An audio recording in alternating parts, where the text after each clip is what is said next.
안녕하세요. 세무사 김명택입니다. 이번 시간에는 다가구 주택편 사례 2번을 살펴보도록 하겠습니다. 먼저 기본적인 내용을 한번 정리해 보시죠. 다가구 주택이라고 하면 주택으로서는 층수가 상계층 이하이고 주택층의 바닥 면적의 합계, 바닥 면적 합이 660제곱미터 이하이고, 그리고 19세대 이하, 19가구 이하가 거주할 수 있는 주택으로서 공동주택이 아닌 것을 다가구 주택이라고 합니다. 이 다가구 주택에 대해서는 세법상의 일괄양도시 단독주택으로 취급하죠. 보통 이 다가구 주택은 우리가 주변에서 보시면 이런 형태가 많죠. 1층은 상가, 면적이 100제곱미터라고 할게요. 주택, 2층은 주택으로 쓰고, 그리고 3층도 주택으로 사용하죠. 그리고 옥탑도 주거용으로 사용하고 있다라고 했을 때, 주택으로 쓰이는 층수가 상계층 이하고, 옥탑의 면적은 24제곱미터라고 하시죠. 주택으로 쓰는 층수가 상계층 이하고, 그리고 주택의 바닥 면적의 합이 660제곱미터 이하죠. 그리고 19가구 이하가 거주할 수 있는 공동주택이 아닌 주택, 이 경우를 다가구 주택이라고 하죠. 그리고 이거를 일괄 양도시에는 단독주택으로 취급해서 1세대 1주택 여부를 판단하는 거죠. 근데 이 경우는 지금 주택하고 상가가 복합되어 있습니다. 이렇게 주택과 상가가 복합되어 있는 경우를 겸용주택이라고 합니다. 겸용주택이라고 하는데요. 이거를 양도할 경우에 이 양도가액이 12억 이하냐 12억 초과냐에 따라서 취급이 다른데요. 12억이다. 양도가가 12억 이하다. 이럴 경우에는 지금 여기에 다가구 주택의 경우에는 지금 주택 외보다 크죠? 주택 외보다 큽니다. 이런 경우에는 12억 이하 할 때는 전체를 주택으로 판단합니다. 전체를 주택으로 판단해서 상가를 포함한 전체를 주택으로 판단해서 전체가 비과세 되는 겁니다. 반면에 양도가액이 12억을 초과한 경우에는 이렇게 주택 외보다 큰 경우라 하더라도 이 경우라도 전체를 주택으로 하는 게 아니라 주택만 주택으로 취급합니다. 그래서 이 경우에는 주택은 비과세가 가능하고 상가에 대해서는 과세되는 거죠. 만약에 주택이 12억 이하인데 주택이 주택 외보다 작거나 같다. 이럴 경우에는 주택만 주택으로 봅니다. 주택만 주택으로 취급하기 때문에 이 경우에도 상가에 대해서는 과세된다. 그렇지만 주택이 주택보다 더 큰 경우에는 전체를 주택으로 봐서 상가까지 포함한 전체를 비과세한다. 근데 12억이 초과할 때는 주택 부분만 주택으로 취급한다. 주택이 커도 주택만 주택으로 취급하고요. 작더라도 주택만 주택으로 취급하는 것입니다. 그러면 사례 내용을 한번 보도록 하겠습니다. 지금 사례 내용에는 다가구 주택에 대한 그림이 안 나와 있는데요. 그림을 그려보도록 하겠습니다. 옥탑이고 면적은 90, 100이다. 1층은 상가로 쓰고 있고 2층은 주택, 3층도 주택으로 사용하고 있다. 주택이 상계층 이하이고 주택으로 층수는 바닥 면적의 합이 660제곱미터 이하이면서 19가구 이하가 거주할 수 있는 주택으로서 공동주택이 아니기 때문에 다가구로 취급되는 겁니다. 다가구로 판단이 되고, 다가구를 지금 일괄 양도했죠. 일괄 양도했는데 30억에 일괄 양도했다고 했습니다. 그리고 취득 당시에는 2013년 1월에 취득했는데 12억에 취득했다고 되어 있는 상태에서 질문이 A 다가구 주택을 양도시 비과세가 되는지, 그리고 두 번째 질문으로는 비과세 시 전체 양도차익에 대해서 비과세 되는지, 이거에 대해서 물으셨습니다. A 주택에 대해서 양도세가 비과세 되는지, 그리고 비과세 시 전체 양도차익에 대해 비과세 되는지. 먼저 비과세 여부를 판단해 보겠습니다. 일단 갑의 경우는 1주택자죠. 1세대 1주택자로서 이 다가구 주택이 지금 다가구 주택에 해당하고 일괄 양도했기 때문에 단독주택으로 취급되는 거죠. 단독주택으로 취급이 돼서 1세대 1주택자입니다. 1세대 1주택자이고 2년 이상 보유했다. 1주택을 1세대로서 2년 이상 보유했다. 그러면 비과세죠. 비과세 요건을 충족하고 있는 거죠. 2013년 1월의 경우에는 조정대상 지역이 아니기 때문에 거주 요건은 없습니다. 따라서 1세대가 1주택을 2년 이상 보유하면 비과세가 되는데요. 이 경우 비과세는 우리가 12억 이하에 대해서는 비과세를 하지만 12억이 초과된다? 그러면 그 초과 부분에 대해서는 과세가 됩니다. 즉 12억이 초과하는 고가주택의 경우에는 12억 초과분에 대해서만 양도소득세가 과세된다. 이렇게 보시면 됩니다. 그러면 이렇게 주택이 12억이 지금 초과하는 상태죠. 초과하는 상태로서 주택이 주택 외보다 크죠. 상가보다 크지 않습니까?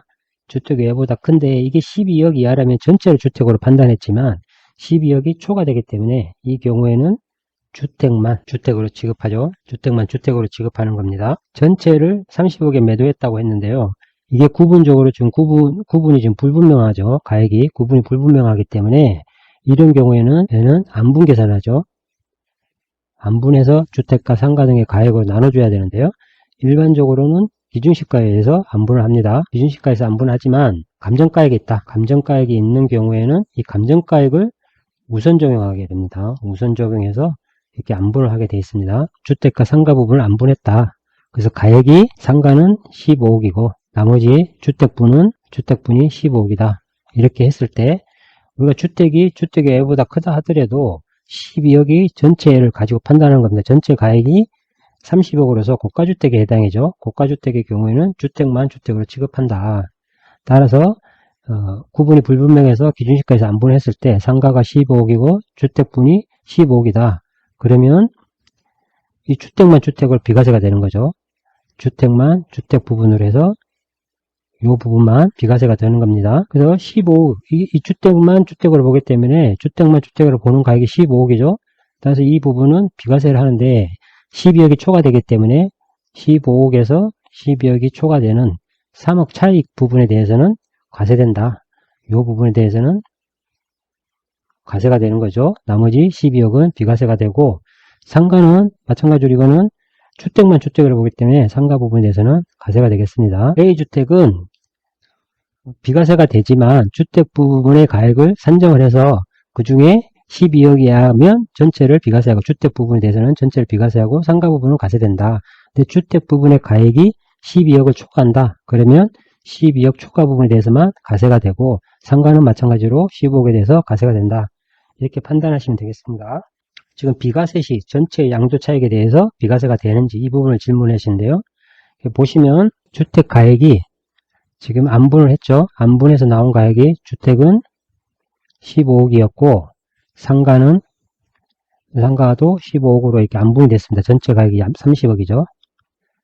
이럴 경우에 주택분 이 부분에서 과세가 어떻게 되느냐. 15억에서 12억을 초과하는 부분 3억에 대해서는 과세가 된다고 했는데요. 그러면 15 다가구 주택에 대해서 얼마치 되겠습니까? 취득 가액이 12억이었죠. 12억이었는데 이때 12억에서 주택 부분의 가액이 7억이었고 상가 부분의 가액이 5억이었다. 이렇게 보면 주택의 양도차익은 전체 양도가액 15억에서 주택의 취득가액 7억이죠.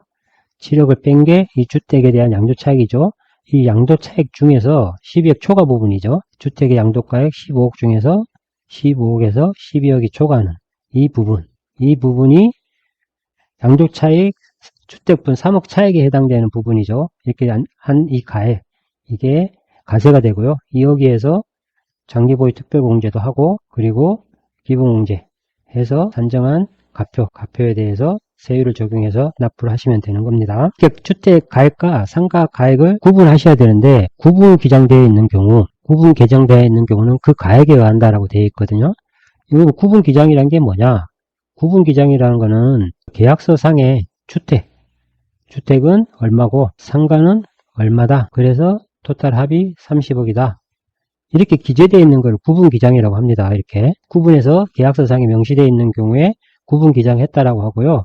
이렇게 구분 기장이 되어 있으면 그 가액을 주택 가액으로 해서 과세를 하면 되는데 우리가 이 구분 기장을 했을 때 이게 모두 인정이 다 되느냐 이렇게 계약서상에 표시했다는 것만으로 모두 인정이 되는가? 그렇지는 않습니다. 모두 인정되는 건 아니고요. 기준시가 이 구분이 불분명할 때는 일반적으로 기준시가에서 안분한다고 그랬죠. 기준시가에서 안분했을 때 나온 가액과 계약서상에 명시된 이 가액의 구분이 차이가 있는 경우에 이 차이가 30% 이상이다. 이러면 불분명한 것으로 봅니다. 불분명한 것으로 보기 때문에 그럼 어떻게 해야 되냐? 이럴 경우에는 우리가 기준시가를 참조를 해서 안분한 가액 있죠? 안분한 가액에서 30% 범위 내에서 당사자 간에 합의를 해서 계약서상에 명시를 하면 그거는 인정이 될 수 있다. 이렇게 보시면 되고요. 가액의 구분이 중요한 게 이 상가 같은 경우에는 이분 같은 경우 상가가 있으면 임대사업자로 등록을 하셨겠죠.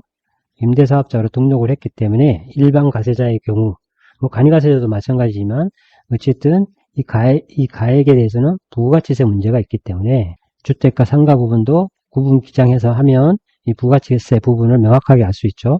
구분 기장이 안 됐을 때는 불분명한 경우에는 기준시가에서 안분한 그 이 상가 가액을 기준해서 부가치세를 신고 납부하시면 되는 겁니다. 사례에서 A주택은 비과세 되느냐라고 했을 때 30억에 매도했으므로 고가주택이죠. 고가주택이지만 주택 부분이 주택 외 부분보다 크다 하더라도 주택 부분만 주택으로 취급해서 그 주택 부분으로 보는 가액이 12억이 초과된다. 그러면 12억까지는 비과세가 되고 12억이 초과되는 부분에서는 양도소득세가 가세된다. 이 주택만 주택으로 보기 때문에 주택 외의 부분에 대해서는 가세된다. 이렇게 판단하시면 되고요.